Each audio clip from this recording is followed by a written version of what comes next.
Yun po bang May 2024 na sinasabi nyo, does this pertain to the 2 billion disbursement? Hindi, ma'am. This pertains to the 8 billion more na hindi pa na gagamit. So, nasaan po yung 8 billion? Ma'am, yun, nagamit na po natin to. Where are the computer sets now? The computers now are being delivered to the schools. Yung pong hinahanap nyo na 20... Who can validate that information that they are being delivered to schools? Because as far as I know, napakatindi po ng pangangailangan for computers ng ating mga public schools. If I may continue, Madam Chair, he made mention about the continuing appropriation. So let me invite your attention to color blue of the slide. Ayan po yung continuing appropriation. We have 9 billion budget. Tama po si Mr. Resource Speaker. May nagamit na 8 billion. But what surprises me a lot, punta po tayo sa baba. Both the current and the continuing has an accomplishment of 0%. Does our Resource Speaker validate this report?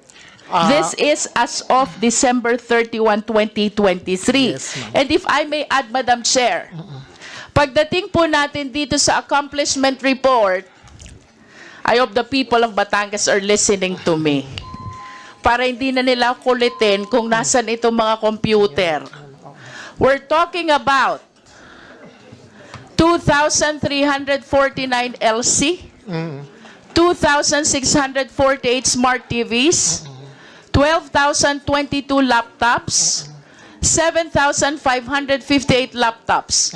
That is for current appropriation.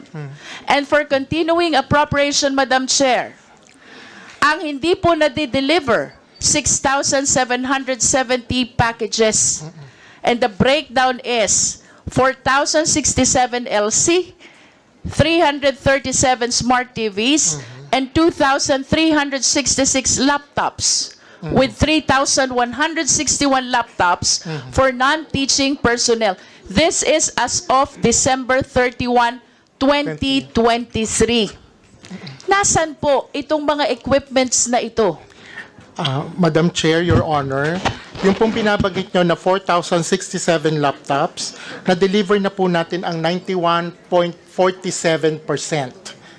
Yung pong sinabanggit nyo na 337 packages ng smart TVs, na-deliver na po natin ang 91.6%.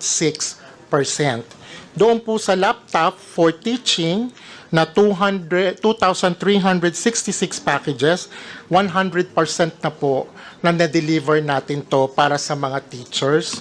At yung pong laptops for non-teaching, na-deliver na rin po ito ng 100%.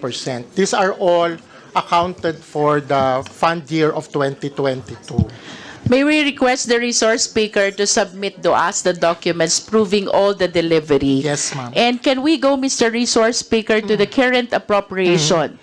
Nasaan po itong 17,019 packages under the current appropriation? Okay.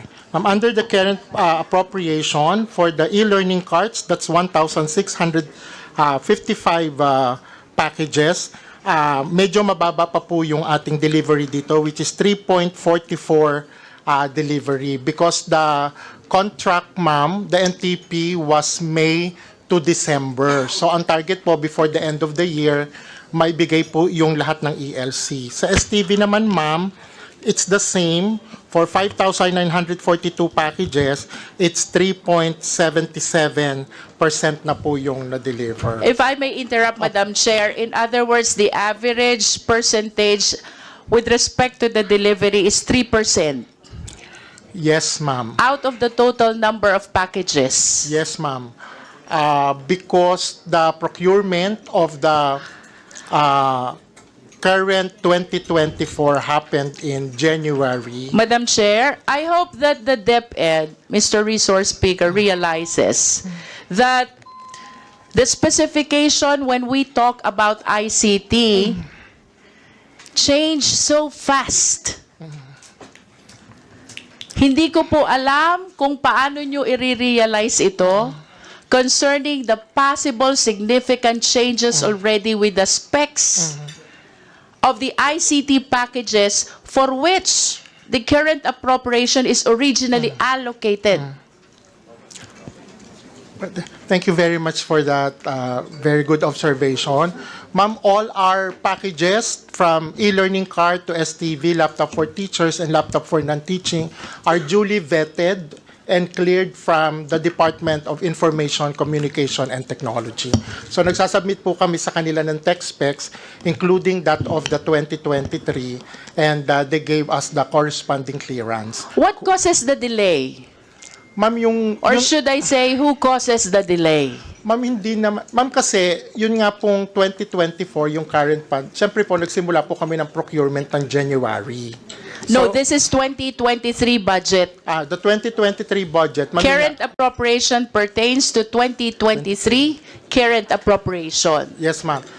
Ma'am, yun nga po, if I may backtrack a bit, kasi po noong 2023, when we first came in, yung new breed of leaders, hindi pa po nagagalaw yung 2022. So naging priority po muna yon noong 2023. I will go back to my question, Madam Chair.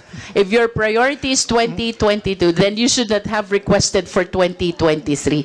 Kanina po may nabanggit na nasa warehouse. Ano po ba yung nasa warehouse? Ma'am, yung nasa warehouses na nabanggit, these are not these lots. Ito pong DepEd computerization program na ito po yung recalibrated DCP. Yung pong nasa warehouse, those purchased during 2020, 2021. 20